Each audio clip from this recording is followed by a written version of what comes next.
Audio Jungle। सागर और महासागर में बहुत अंतर होता है। सागर की गहराई ज़्यादातर मालूम की जा सकती है, जबकि महासागर की गहराई नापना मुश्किल होता है। उसी तरह हमें सागर की तरह इंसान ना बनकर महासागर की तरह महा इंसान बनना है। इससे हमारा मानव जीवन तो अमूल है, उसका कुछ अच्छे रूप में सदुपयोग हो सके, चाहे गुरु पर्व हो या अन्य कोई पर्व। सभी सिखाते हैं एक बड़ी सोच का बनना, एक सकारात्मक ऊर्जा का। मानव एक सकारात्मक कार्य ही करता है ताकि उसका परिणाम वैसा ही हो, तथा छोटी सी बातों को ना देखकर समय बर्बाद नहीं करना चाहिए। उच्च कोटि का इंसान ही बनना चाहिए, बोले ACCF नेशनल टीम मेंबर नई दिल्ली राजेश गुप्ता जी। सागर और महासागर दोनों में बहुत अंतर है, और सागर को हम नाप सकते हैं। हमारे वैज्ञानिकों ने सागर की गहराई नापी है, और सागर की गहराई नापकर हमारी सूर्य की किरणें भी उस गहराई तक जा रही और जा सकती हैं। लेकिन दूसरी तरफ महासागर, ऐसा महासागर जिसकी गहराई ही नहीं पता, विशाल रूप में, और उस गहराई में हमारी सूर्य की किरणें भी नहीं पहुंच पा रही हैं। हमारे वैज्ञानिकों ने कई बार इसकी गहराई नापने की कोशिश की, मगर सफलता नहीं मिली, और यही पता लगा कि ये बहुत ही ज़्यादा गहरा है। आज के इस युग में हम सब लोगों को मानव जीवन में सेवा करने में, सबकी सहायता करने में, अच्छी सोच रखने में, एक मानवीय संवेदनाओं को लेकर चलने में, समाज में, परिवार में, प्रदेश में, देश में हरदम एक महासागर की तरह सोचने की बात करनी चाहिए, और उस महासागर की गहराई की तरह हमारी सोच होनी चाहिए, जिससे कि हम अपने मानव का कल्याण कर सकें।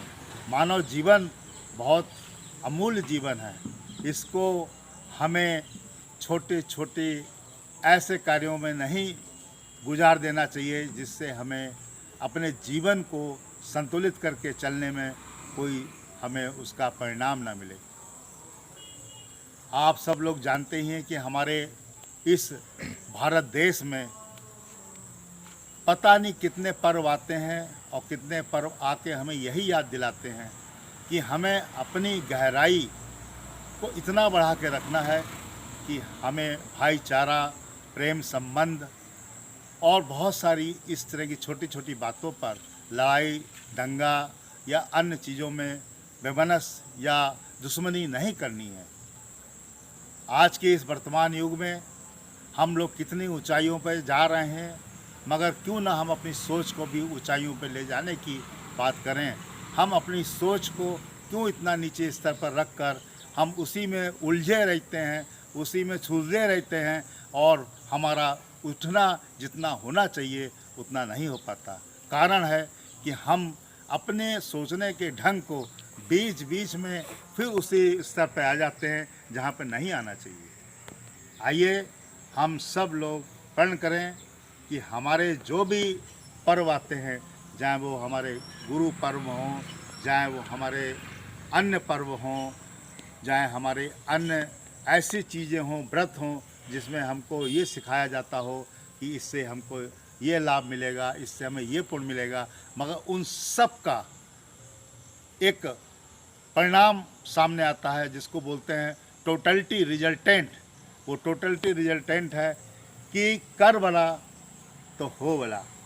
अगर आप अच्छा सोचेंगे तो दूसरा भी अच्छा सोचेगा। अगर आप किसी के साथ भला करेंगे तो वो भी भला करेगा। अगर आपने किसी की सहायता की तो वो भी आपकी सहायता करेगा। यानी कि आप सकारात्मक रूप में चलिए, वो भी सकारात्मक रूप में आएगा।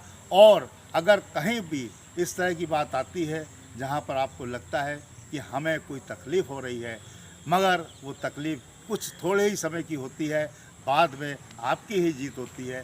आप पुराण उठा के देख लीजिए, पुराने इतिहास देख लीजिए, जिन्होंने सत्य के रास्ते पे चला है, जिन्होंने धर्म को लेकर चला है, जिन्होंने आध्यात्म में विश्वास किया है, उन्हीं की सदैव जीत हुई है और उन्होंने ही अपने जीवन को स्वर्णमय बनाया है और बना रहे हैं। आप एक बार विचार तो करिए इस जीवन को सुंदर बनाने के लिए, इस जीवन को अच्छा रखने के लिए, इस जीवन का वास्तविक मूल्य लेने के लिए। जय हिंद, जय माँ भारती।